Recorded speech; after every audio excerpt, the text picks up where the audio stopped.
Well,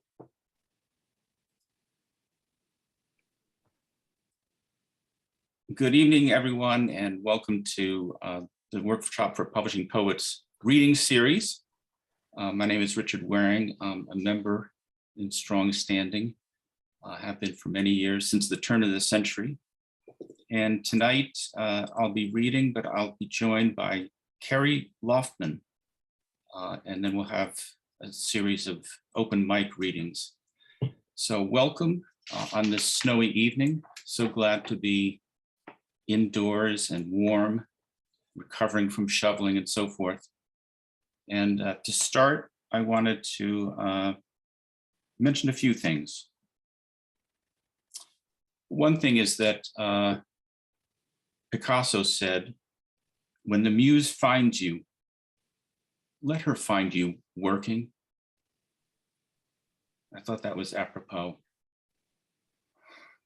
And another thought is that a poem should be like a spider web. If you touch any part, the rest of it will tremble. And speaking of tremble, I want to begin with a poem by Barbara Huffgott-Hyatt, our beloved mentor and inspiration for this reading series, from her soon to be released book of poems called Come Thunder, which will be published by Lily Review Press later this year. And it's the starting poem in the book. It's called Lightkeeper's Daughter. Blinded by salt, she went out into it, hand to the window with a rag, vinegar, pale, heft, tumult, while her brother, warm enough in the stairwell, played. The catwalk held as she turned the way the light turned in its nest. Clockwork, the whole world a semaphore of sound. Her heart was a chapel in that dark, a love so big it scared her. Her hair iced by sea, wind and fire, and full of the spit of life. Brave she was, and leaned on herself out there, light sending out its own raw warning. Red, red, white.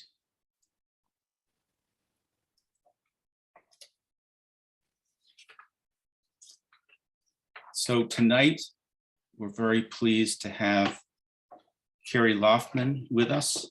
She is a retired educator, photographer, and proud member of PoemWorks.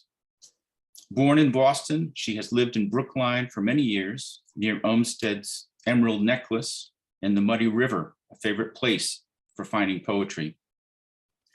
Her work has appeared in 17, the Muddy River Poetry Review, Mass Poetry's Poem of the Moment, and The Hard Work of Hope, as well as Nick's Mate and Pandemic Journal. She's working on a chapbook, or maybe two, in an attempt to control her monkey mind. Please welcome Kerry.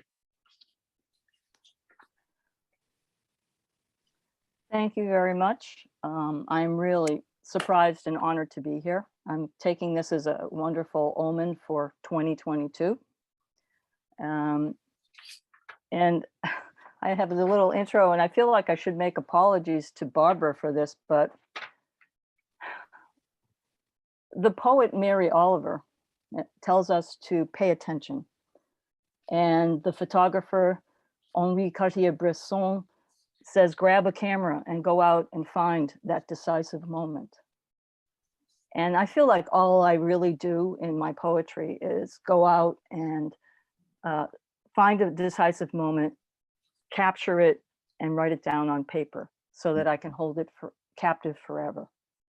Nice.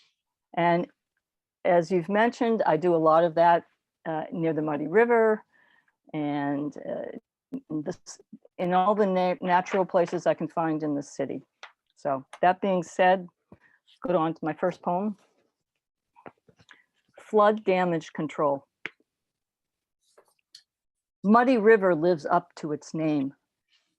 Banked beds anointed with oil, alluvial pleats in the tarp skirt of a horse chestnut.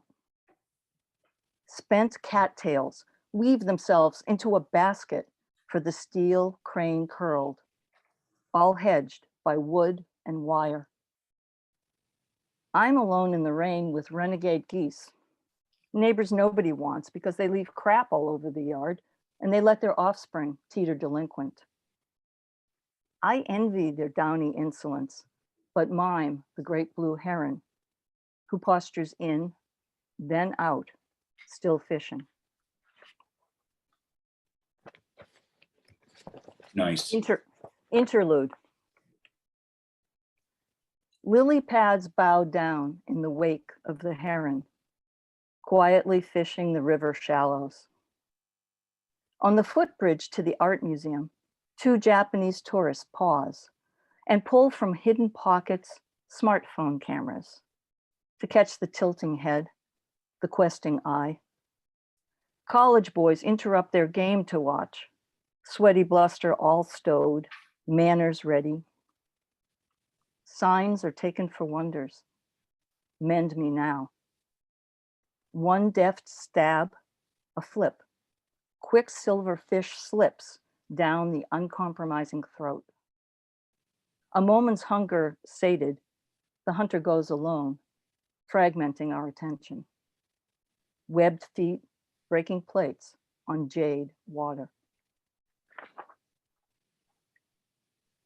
About 3 years ago, I went out for my usual Sunday morning run and I found a great blue heron dead in the path near the Muddy River.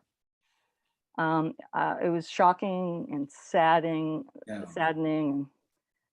So it was my turn to take out my smartphone camera and take a picture because it was also absolutely beautiful.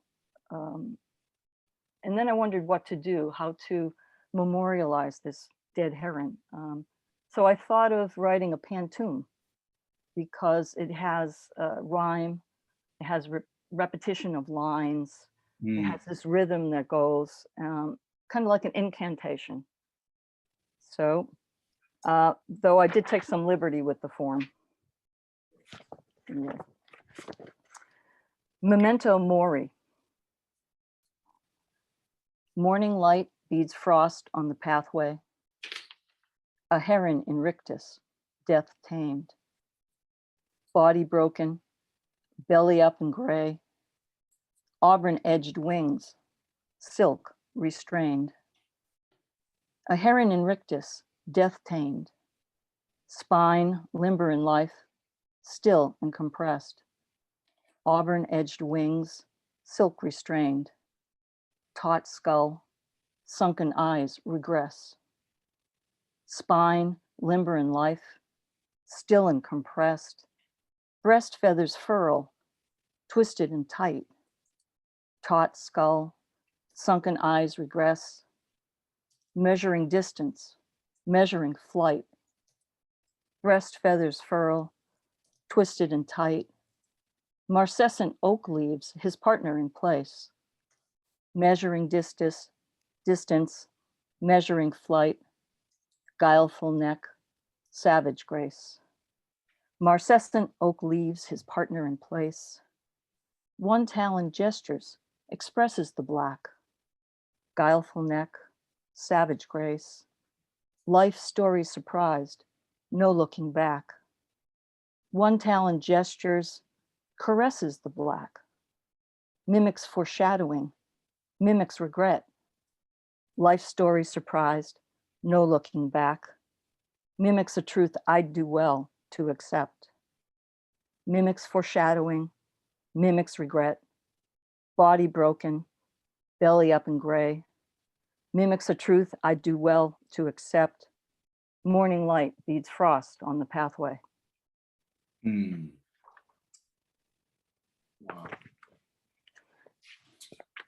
Wow. Osteoporosis. Winter strips bark from the white birch, 3 graces splayed on the edge. Wind plays requiem with flesh fluttering over black fungi. The sound of bronze borers eating through cambium, sapwood, heart, revealing pith of matter, never spent but rearranged. My Limberlost bones spew calcium miracles. Molecules change mass unseen. Empty to tears, barely held together in skin.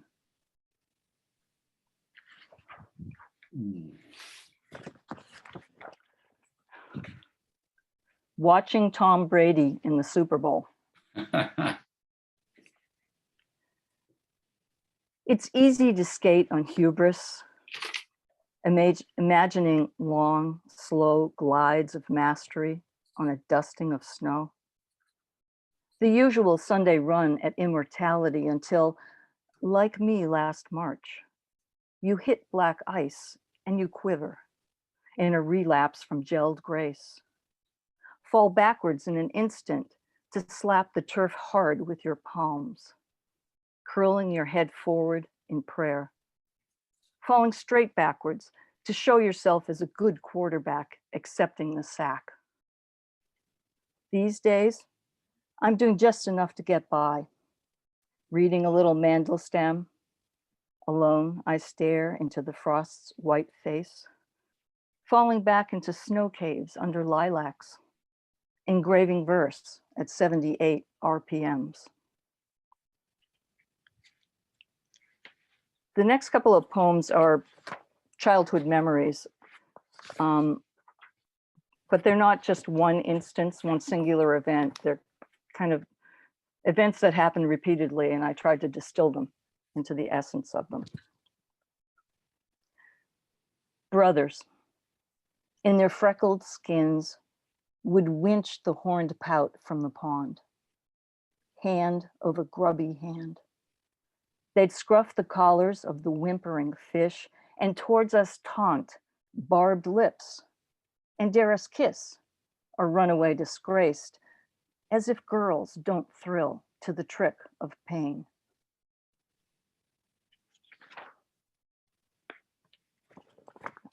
One second, gotta wet my whistle.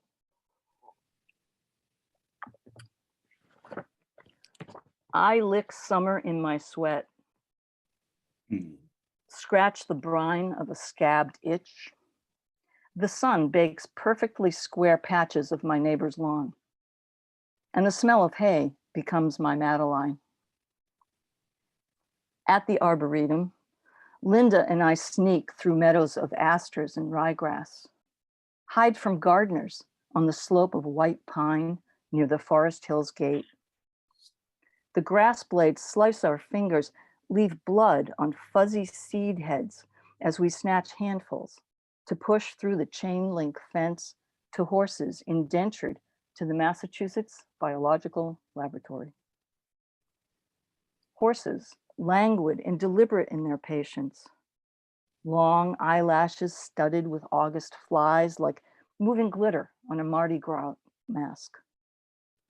They nibble our meager oblations with velvet lips. They are so beautiful in this. They are Black Beauty and Flicka escaped from the page. We are girls lost in families, indifferent to stories rhyme. Even then, we knew we could never be cowboys. And my last poems are about this particular point in time. I don't even have to say it, you know.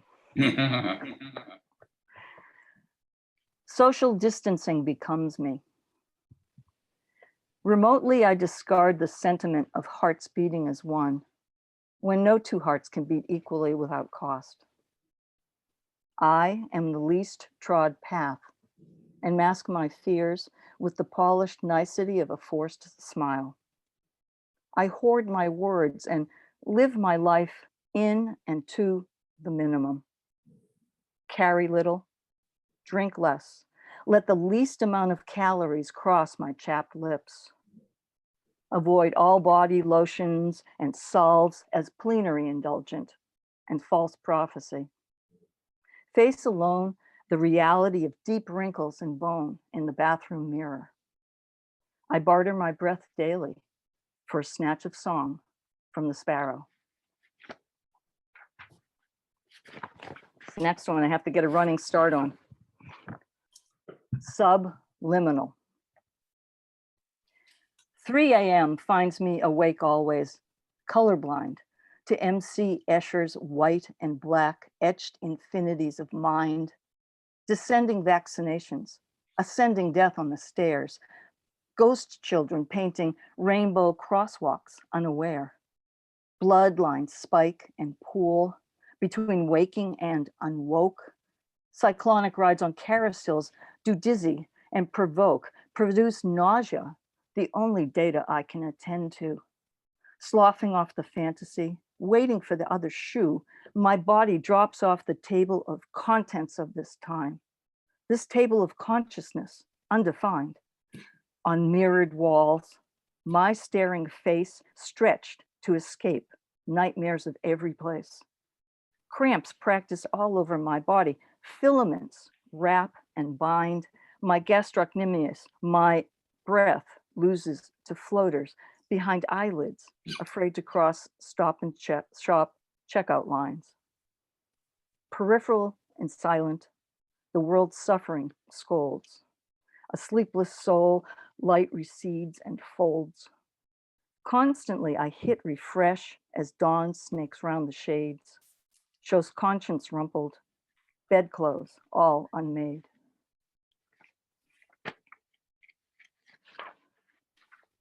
My last COVID poem has the unique honor of having been included in a sermon at Boston University's chapel last year for New Year's. And I only hope I can read it as well as the Reverend Robert Hill did.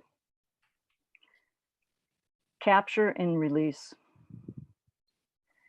Every afternoon around 4, a wheeled flock of boys flies down my city street on bikes, scooters, skateboards, more skilled than scared and raucous with it.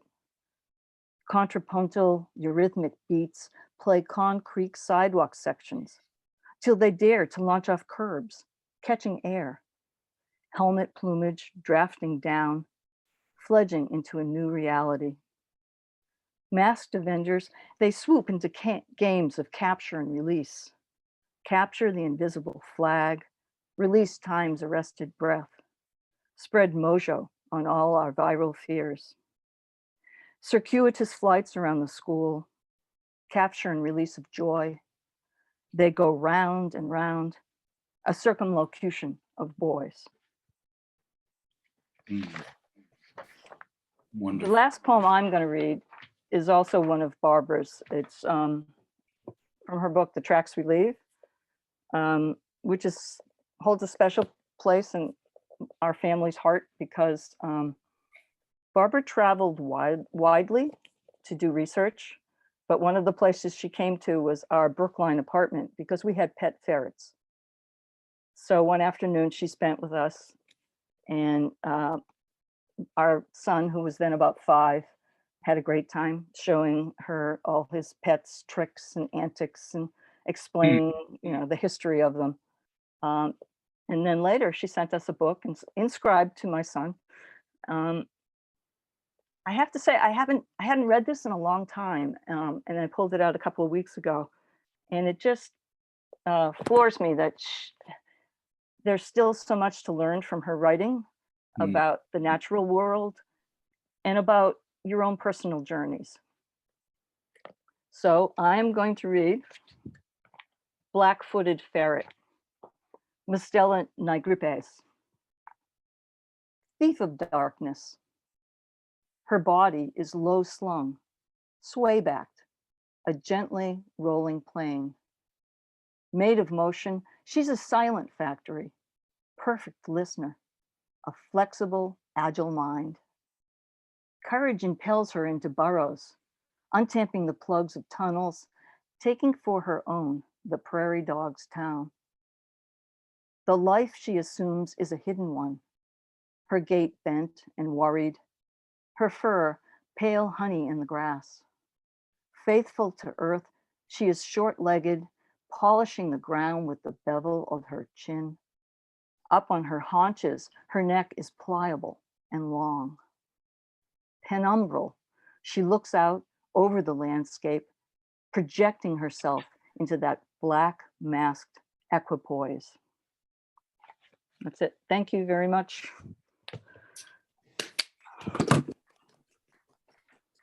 Stunning, absolutely stunning. Thank you. And now I think it is my turn to Well, introduce hang you, on a Richard. second. Hang on a second.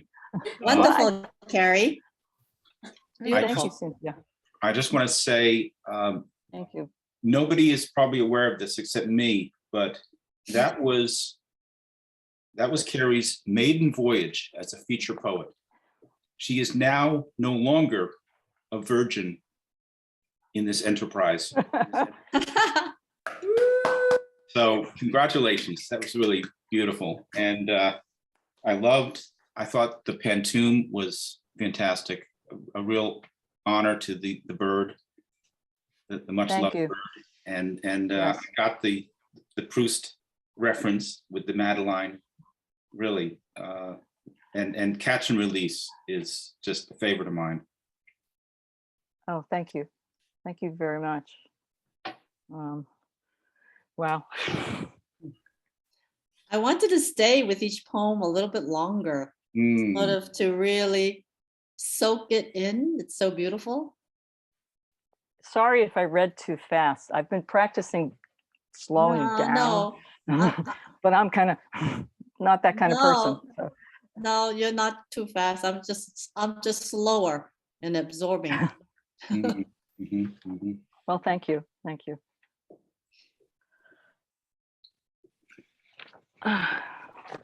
Well, now can I introduce you? Yes, thank you. Okay.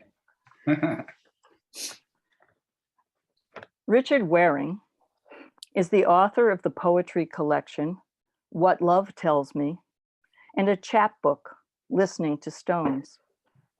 His work has appeared in numerous journals and anthologies, including The Sun, Sanctuary, Ars Medica, Comstock Review, JAMA, What the Poem Knows, Rough Places Plain, Poems of the Mountains, and the American Journal of Nursing. He hosts this monthly reading series and is a senior layout artist for the New England Journal of Medicine. Hey, Richard. Thank you very much.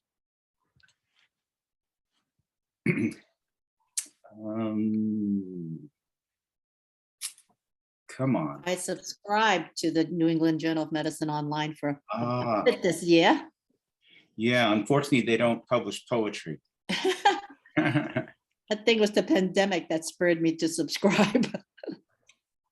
We did have a fiction contest recently, and there are 3 winners that we published, medical fiction. So that was interesting.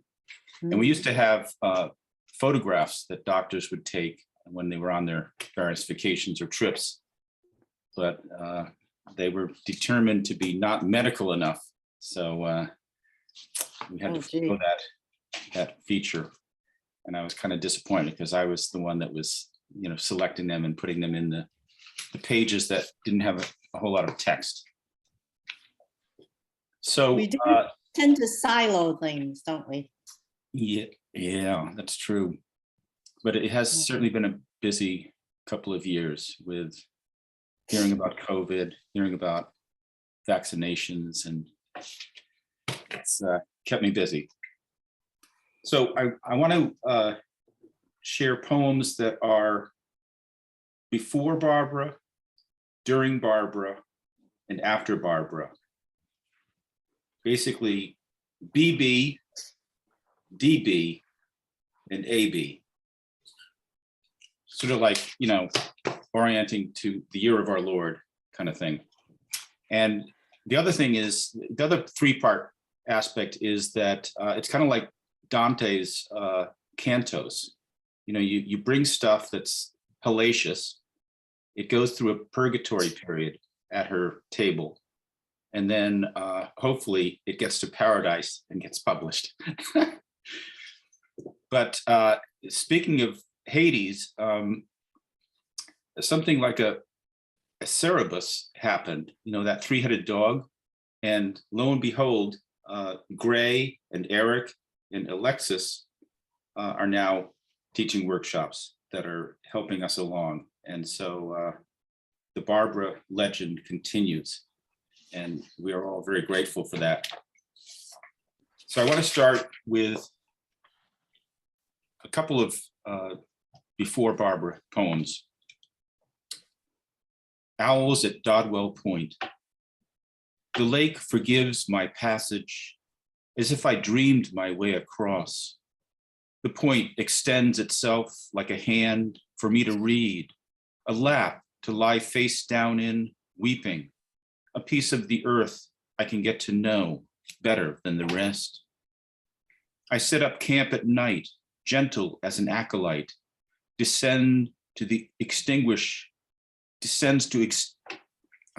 set up camp at night, gentle as an acolyte, descends to extinguish the god of day and reveal the canopy of smaller deities.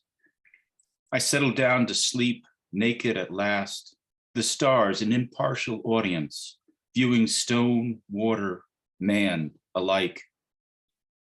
I know I have fully crossed over when a pair of barred owls scrabble out on a limb calling, hoo, hoo, hoo, hoo, hoo. It is I say.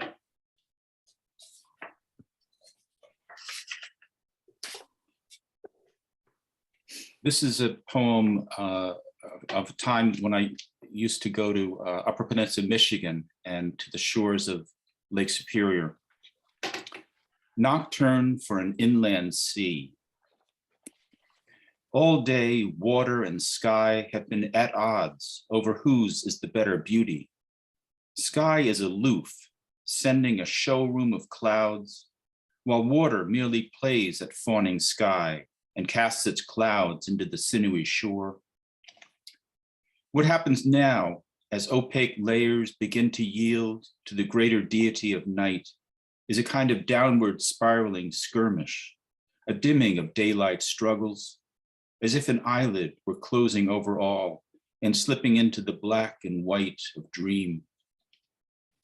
Prior to stars and the separate conversations of pinprick light to come, there is this, a gradual consensus. And then we enter the Barbara era. And this is from my book, the next several poems from What Love Tells Me. And the title comes, I thought it was a great title, but I wanted to Google and see if anyone else had that. And it turns out that Gustav Mahler, my favorite composer, in his third symphony had sayings for each of the movements. And so they were, you know, what the flowers tell me, what the animals tell me, what the angels tell me, what love tells me. And I was glad that what love tells me was not the penultimate, but the ultimate statement. Doll. My daughter brought her home, a foundling from the dust heap of a forgotten street. Nothing I'd ever brought her could compare. New things are easy to love, joy coming right from the wrapper. This had an unclothed, filthy provenance, one eye glued shut as if dreaming, one eye missing its lashes, starkly staring, the kind of doll not just anyone can love. You have to be called. And because I have two children and I need to treat them equally, here's a poem about my son. He's a professional oboist now. Watching my son make a reed. You take the cane that comes all the way from southern France, Hollow it on your gouging machine. Place it on the shaper tip and run a razor down. You carve your heart out along its windows, rub the back to thinnest vanishing, reveal your eliding spine, coax tones that are like nothing in this world. I never taught you to shave, yet you hone your life on a stone, shape with ease, applying beeswax to your thread, counting the wraparounds and tying off. You toil in silence for something beyond sunlight, moisture, tongue, breath, fingers moving to improve what nature gave you, wrestling perfection into a note's first song. Every sorrow leads to this, a longing happy enough to climb a scale. This is how you know what will be your cry.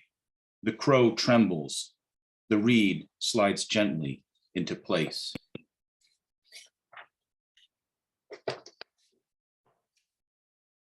Unfortunately, there was a divorce in my children's life. We seem to go through life sometimes with being banished from various Edens. This is called Year Apart. I stop shaving, begin no new hobbies, have to get a room with a friend, everything awkward again. It's the year of not doing anything stupid.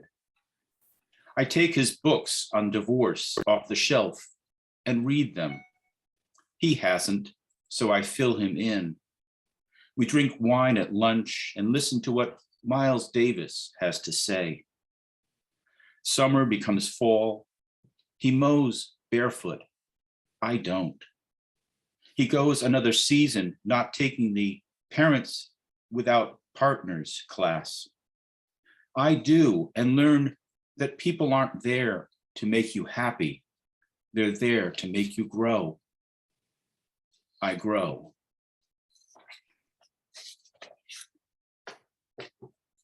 And then this is based on a high school experience. The summer I made hard hats.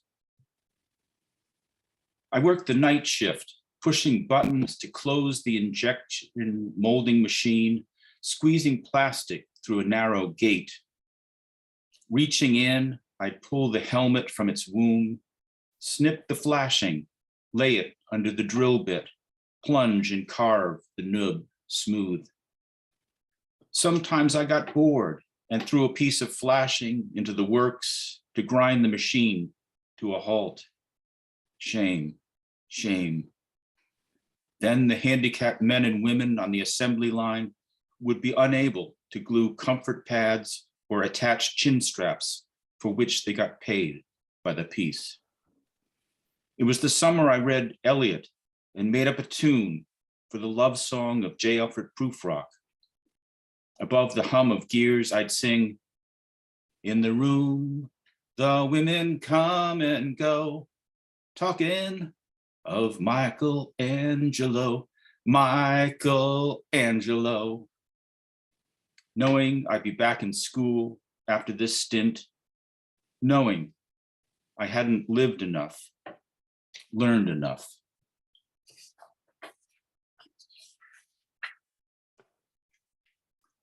Lover. Undress every corner, floorboard to rafters. Nourish the imagination of your palms. Open buttons with the delicacy of a love letter sealed with wax. The body is a country of happiness. Every view is solace. Give flight like a tiger swallowtail that has never known winter. There will be time for the body politic, for the salamander slipping out of fire into its vernal pool. Hold hope in your arms for pleasure. Stretch yourself, moist clay, between here and the sky. Brim and rebrim every petal of being. Love this, love this.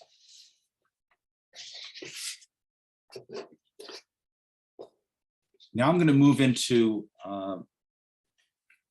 my yet to be published manuscript called All That Remains. And the topic kind of chose me, and I was willing to embrace it.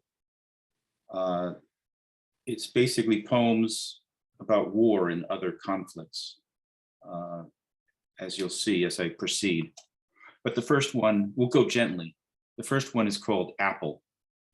And I just had an apple for dinner tonight. An apple is perfect for a sedentary soul like mine. I'd need 100 tongues, 100 mouths to voice the canon. Northern Spy, Roxbury Russet, seek no further.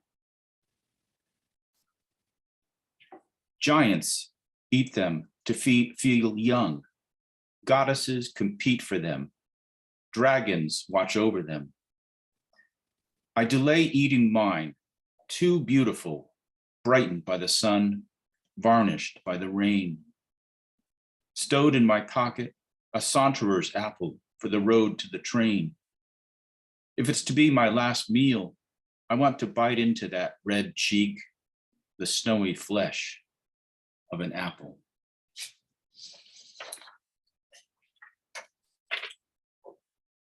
At times, I feel like Walt Whitman is a friend of mine because I grew up in Huntington, Long Island, his birthplace.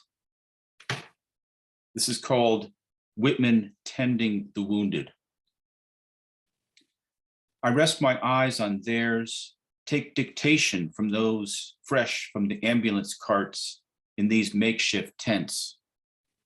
They look away from their bloody stumps, the clotted rags, blue or gray, in waste pails by their cots. My only enemy is their suffering. I send word home to parents, brothers, and wives. The boy who lost his left arm begs me for horehound candy. Another asks, can you get me some rice pudding? I show disgust for the pious tracts that lecture the legless on the evils of dancing. I teach them to dance in their heads. I take comfort when a fever breaks, a face brightens and breath eases. I mop their brows of sweat and stink, touch bodies only just blooming to kiss a dying cheek. I pray with them, think of the wing of a sparrow, tuck a letter to this boy's mother into its envelope and the boy into a sheet. Beneath the pennants of war, my perforated soldier sleeps.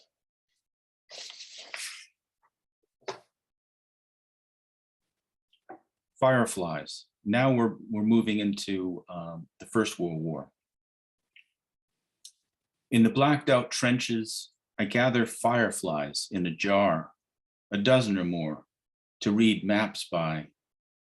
Seldom thanked for helping the war effort, they often die in those jars alongside the men. Horses too, gone by the millions, choking from hunger or drowned in the mud.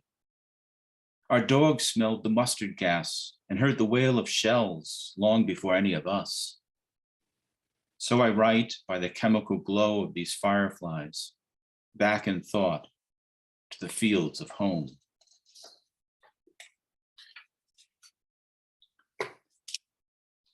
I have a series of poems that are based on letters home by my Uncle John that my mother typed up when she was in high school. This is called February 15th, 1945, Alsace-Lorraine. I've been lying here for 15 minutes, trying to think of something to say that's allowed. Censorship means a guy can write about events more than 2 weeks old and places over 25 miles from where he is now. The hills are covered with snow, except the thickest woods. 2 howitzers keep going off, and each time I jump about a foot. Yet not far from here, we saw rabbit tracks, and a bird sang a very pretty song.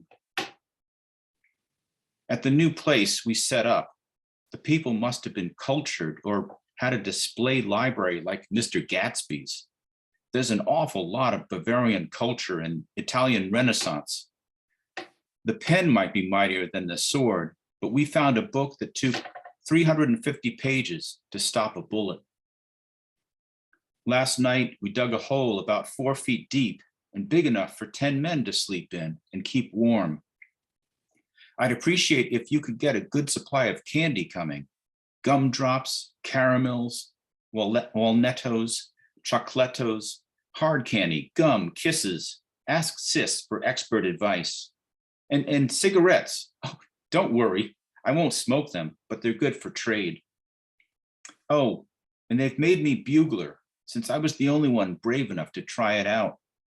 At first I couldn't play a note, but already I have a whole octave that sounds fair but flat near the top.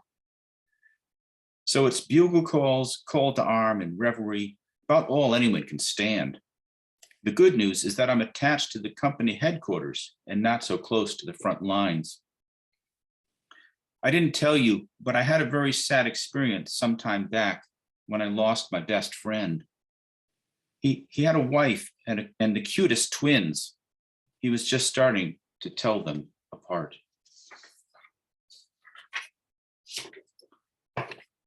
My father's troop carrier. I was trained for this, the long journey to the killing field. My job to mount up steam in the turbine rotor so we could go at God's top speed through 1946. Far beneath the deck, I urged the vessel on, gears straining as fuel ignited and steam blistered the seams of the boiler room, while the girl I was going steady with boiled water for tea back home. The SS Santa Rosa, painted battleship gray, still flaunted nubile twin funnels, sexier than Rita Hayworth in a travel poster. Bunks were built up so that instead of 200 tourists, this luxury cruise liner could sleep 2,000 soldiers, while the whales that were hard pressed to keep peace with submarines sang their dismay.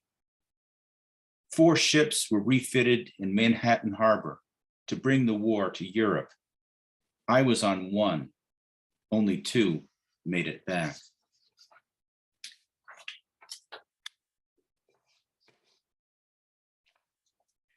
And this is a more modern setting, battlefield. Verdun revisited. Bats like underground hollows, old bunkers, perfect for roosting. Yellow-bellied toads and newts spawn in the cool pools of bomb craters. Marsh orchids grow everywhere in the newborn scape. These fields were once wheat and barley, potatoes and rye. Cows wandered the sleepy slopes. Now flowers bloom where bouquets were left at graves. American blue-eyed grass is here too, stowed away as seeds on the hooves of American army horses. And on the German side, wild gentian that the soldiers used to make their spirits.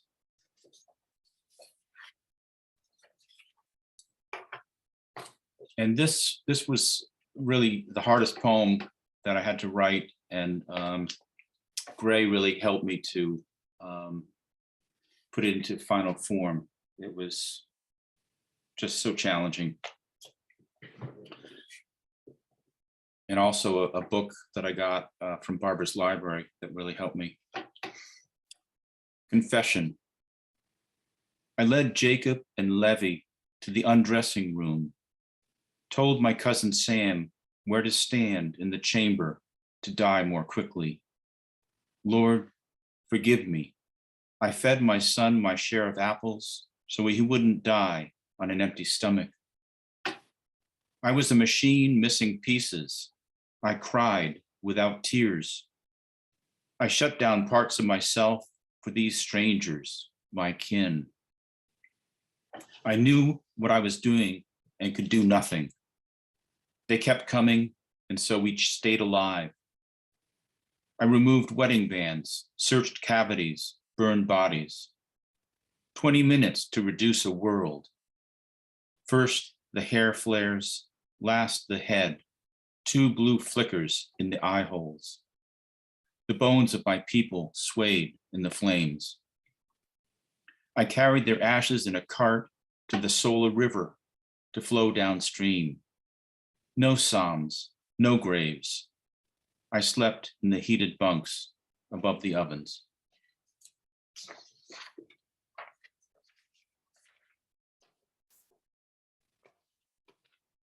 And now some post-Barbara poems. Angel. She looks like she's fallen from heaven, but she's only a girl going trick-or-treating. I'm the man she's hesitating to approach in the street, wondering if I'm worthy of trust, and then giving in to ask if I can adjust her wings. I do, and she is gone.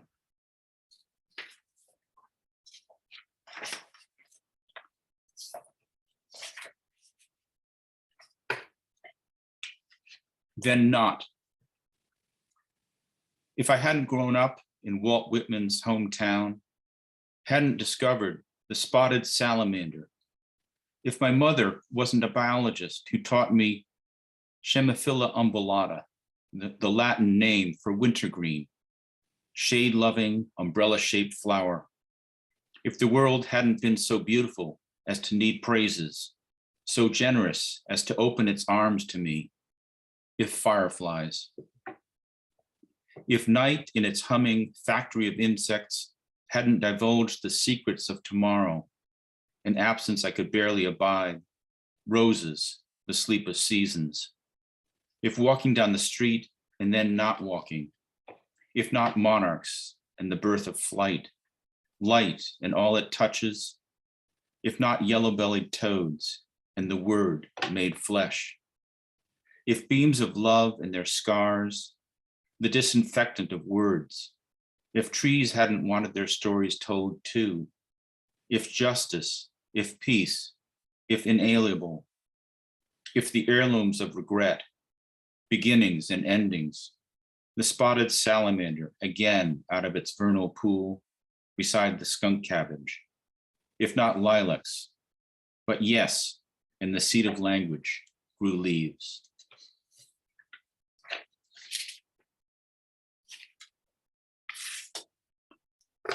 And for my penultimate poem, Divorcee. I should mention that on Facebook, I'm no longer divorced, I'm single. And that's progress, but this is a somewhat earlier stage in my growth. Divorcee. Flesh grown back over a workhorse's wound is called proud flesh. Marriage, after all, was lonelier than solitude. Painful? Not at all, except the daily appointments with despair. The illusion that I was indispensable that led to this posthumous life. Time will bring me spring. We were lovers before we knew what time was. Sorrow is a vitamin for growth. Overmorrow and overmorrow, I may once again touch with my own hands the face of love, stand outside myself like the Greek word for ecstasy. Meanwhile, I wear my tin halo everywhere, all the grasses and live oaks in my heart, wintering. And like Kerry, I will end on something that we've been writing about a lot. The pandemic has been a nightmare for people and a dream come true for writers. We might debate that, but anyway. This is called Above the Mask. I have become a student of eyes, those twin sentinels in the watchtower of the head. Glances that are my daily bread and water, shelterless above the mask, a last stand against anonymity. Eyes as beautiful as butterfly wings, as violets wet with dew. or triggered with terror by a sudden. They can be shy as stars by day, bold as moonbeams by night, light emitting, barely endured. Eyes unknown and unknowable, love despite hardships that try to steal their brightness. Eyes that can stop speech, speak louder than any voice. They dilate open to all mysteries, closed to what's not possible. At the end of the day, around the campfires of their lashes, eyes of the pioneers of whatever love or sorrow beckons across the vast expanse of the face. Their prophecies frightening, promising the only way forward. Thank you.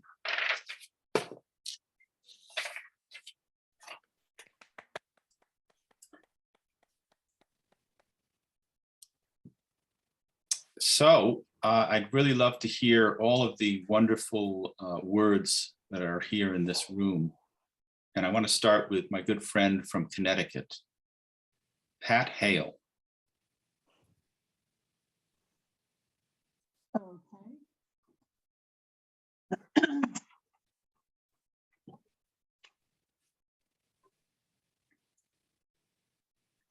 I have the wrong version of it in front of me. Could you start with someone else? Yes, we will get back to you. Let me bring on my man, Pat, not Pat, Fran Lunny.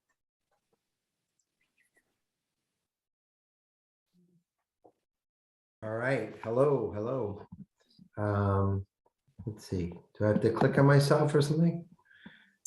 No, you're good. You can hear me? Okay, great. Yes. I'm going to read a little poem called In Grand Central Station. A congregation of pigeons lifts into the rafters, drawn close by mumbled prayer. When he quiets, they float down to his shoulders, accept bread from his hands. He ministers to drifters, comforts the nose ring girl who speaks in tongues as she wanders the subway platform.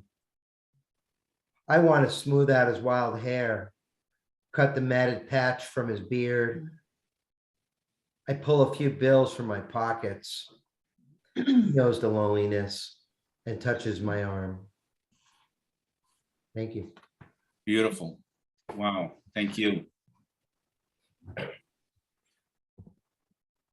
Next up, we've got Carla Schwartz. Hi, everyone. Let me just get my document open again, which is here. All right, I'm going to read you a poem called Memory. My father doesn't remember when to take his pills, but remembers regenerative braking results from using a motor's back electromagnetic force, EMF. He named it for me. That was weeks ago before I realized pieces of his memory had gone missing. I didn't ask him if he knew what EMF stood for, but he would have known. Today, my sister tells me he doesn't remember his birthday, but then he recites it for me. So next I ask what year it is. Give him hints, and he smiles childishly. Oh, I don't remember. And then asks defiantly, now you want me to perform arithmetic? So I ask when the election is, and he latches onto that. That's it. This is an election year. I'm the only person who remembers that in my college days, he reviewed physics with me on the telephone, explaining the relationship between inertia and momentum. I could easily memorize the formula, but my father, who in his 20s could ride a bike by scooting it one foot on the pedal and swinging the other over the frame once he had enough momentum, had it in his bones. I ask him to sing with me, so he draws from memory all the words and music to some enchanted evening. After Googling, I join in. I don't have all the words memorized, nor the music. With our Zoom latency, I listen for the bridge as he brings us home. Once you have found her, never let her go. This one memory he hasn't let go of yet, was all there. Fools give you reasons, wise men never try. Who can explain it? Who can tell you why? Beautiful. That's it. Very nice. Thank you. Yeah. Zoom latency. I think that's a term that we could all identify with. Thank you so much, Carla. Yeah, thank Next you. up, we've got Deborah DiNicola.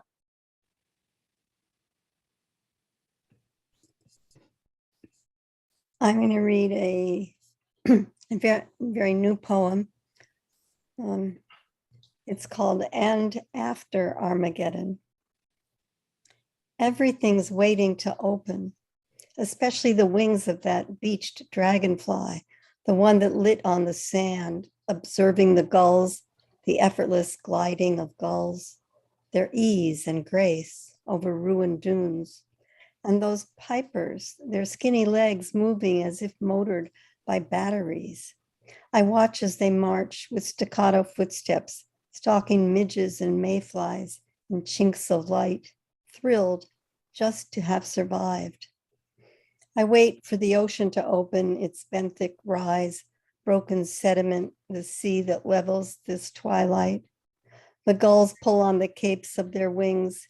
They know what liberates the four-chambered heart, pries open its ventricles. What small deliverance we had is now exposed, like a castle's casement, an old oak door we stepped through at the edge of the moat. Can't we now rejoice as the clouds open their raiment and radiant salmon colors the sky, calls us to worship the sun, despite the gift of night coming on, fastened to the brilliance of stars strapped to the horizon? When will we stop interrogating our souls and instead throw them wide, leaving our bones behind to stencil the sand, taking only the shadows of our appendages, allowing this world to dissolve at the threshold of infinite others? Thank you. Thank you so much. Margot Wazansky, let's hear from you.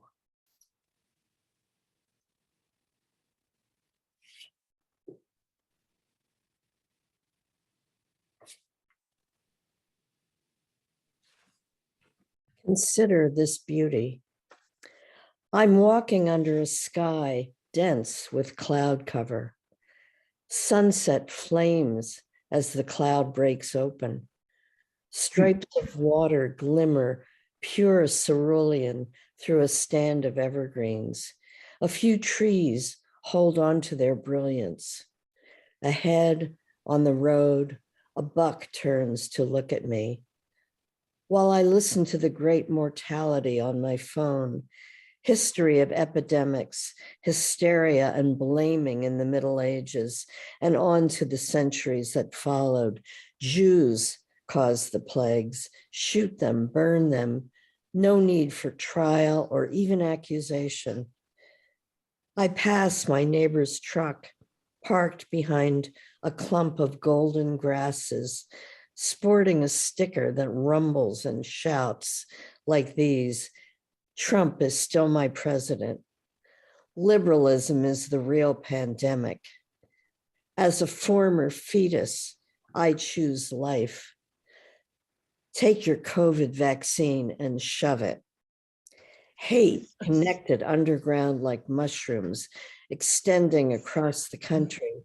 Hate that can show its face at any time, drive its truck into a crowd.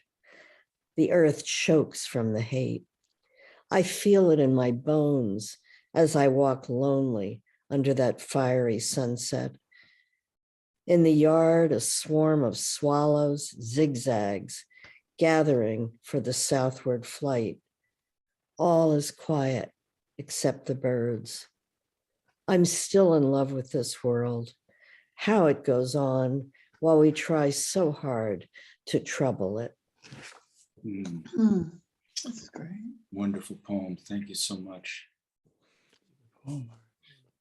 Pat, Yes, are you good? I'm good. Excellent. Lost. I lost my new poem about motherhood yesterday at the post office here in town. Must have stuffed it into the mailbox with the Christmas cards.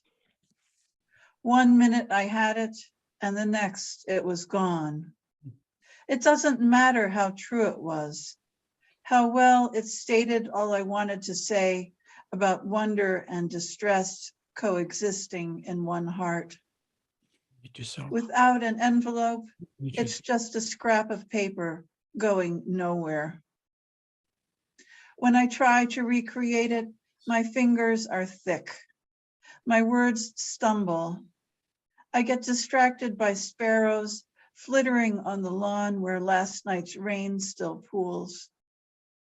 By the way light defines color on the framing of a porch door. How a single continuous panel can be both bright white and dark gray at the same time, by virtue of how the sun hits the roof's overhang. How boundaries shift with time. My grandmother knew the old man might turn on her when his mind went. Then again, he might not. It was best to be prepared. But if you always kept water in a fire bucket, it might just eat a hole. And then where would you be? Thank you, Pat.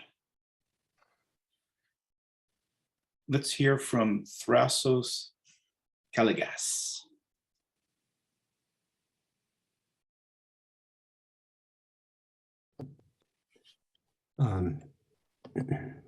This is a new poem. It's still under probation by my poetry group. Geology thesis. My son has become an expert in layers, a world of orderly strata, deltaic dispositions, zircon bearing, a perturbation of gastropods grazing, their busy crisscrossing trails in a traffic jam thick as Toyota tires. The fossil climatic nidus was found on a sandstone slab of late Cambrian on an outcrop of Electra Lake of the Ignacio Formation, southern Colorado, a trace left a few million years ago. I like this deductive order, the counterpoint to the daily confusion of children growing up, leaving, speaking a different language that I cannot explain, nor have time to wait a million years to make sense of. I stare at the rock face, lithofaces, where all such things are written. Thank you, Thrasos. Thank you. Let's hear from Cynthia Yee.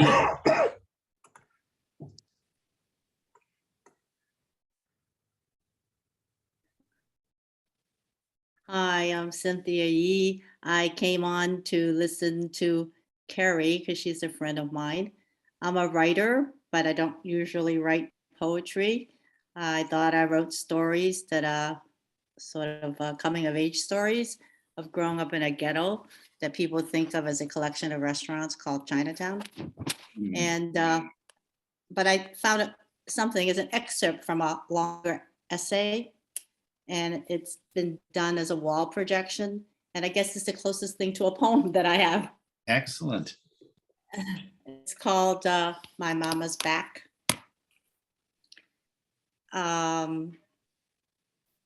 Ghettos arise out of oppression, and the oppression can happen at many levels. for example, you can't bring your daughters to America, you can't bring your wife to America, you cannot marry a white woman, but also in terms of jobs. You can work in a laundry, you can work in a restaurant, you can stitch clothes. So I grew up in that community. I write as a witness to it. After the Exclusion Act and after the War Brides Act. And so this is called My Mama's Back. It's a tribute to the garment workers of America's Chinatown. My mother was a garment worker. What I remember most about my mama was her back. Her slender back bent over fabric slithering through her thin fingers and tiny bent palms. Needle snapping up and down, puncturing fabric. Her silk slippered feet side by side on the pedal, pressing hard, pressing light. Fabric moving fast, fabric moving slow.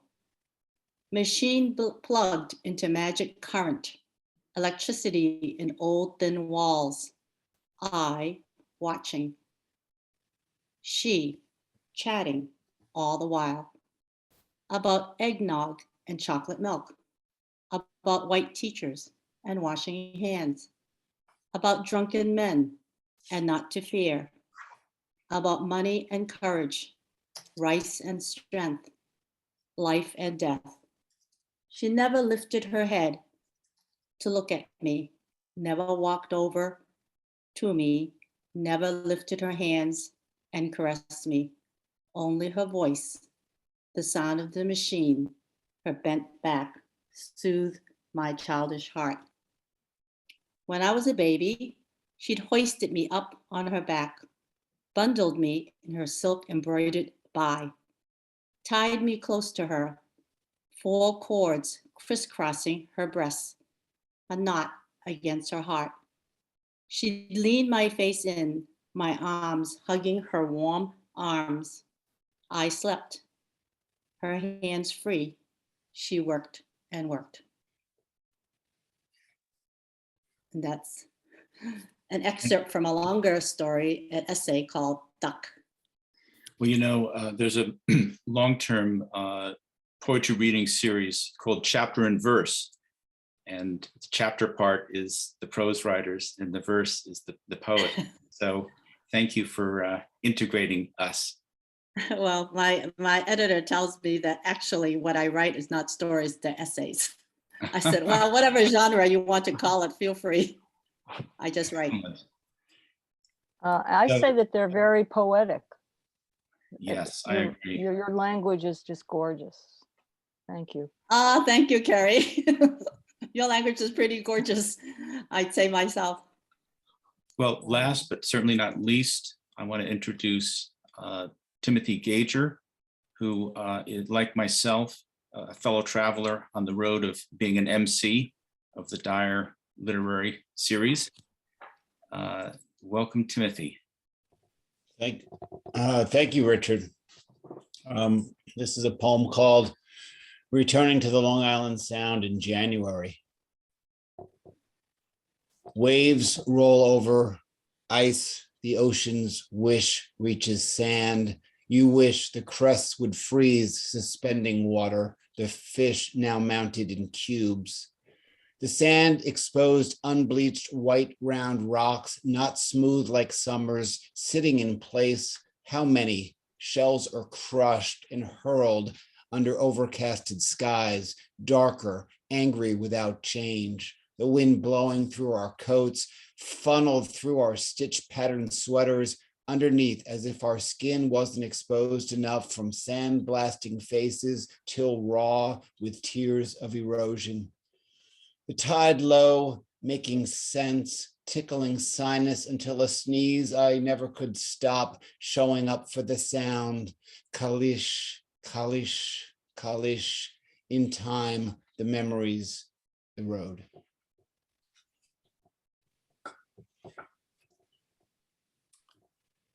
Thank you, Timothy. Wow. And I noted a guitar behind you.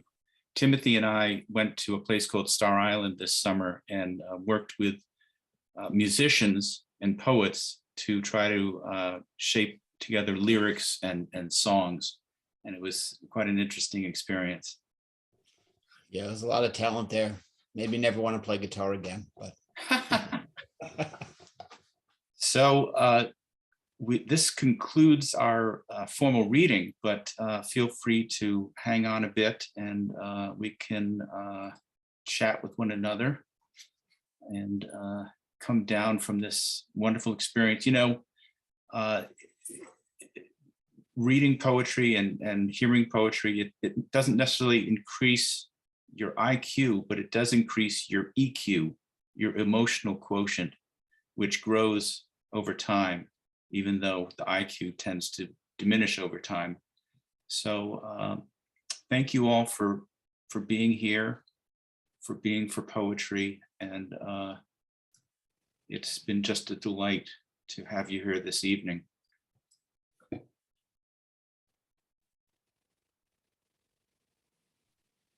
Richard, thank you for doing this, for sticking with this. You put it, you're on mute. You're on mute. No, I unmuted myself. Through sleet and rain and Yeah. 9 inches of Well, snow. yeah. It's a joy, really is. Yeah, yeah. Well, through Delta and Omicron. Right, right. Yeah, And you know, to see everyone with their whole face is a special treat, without fear of you know, contagion. oh. Wow. And I have to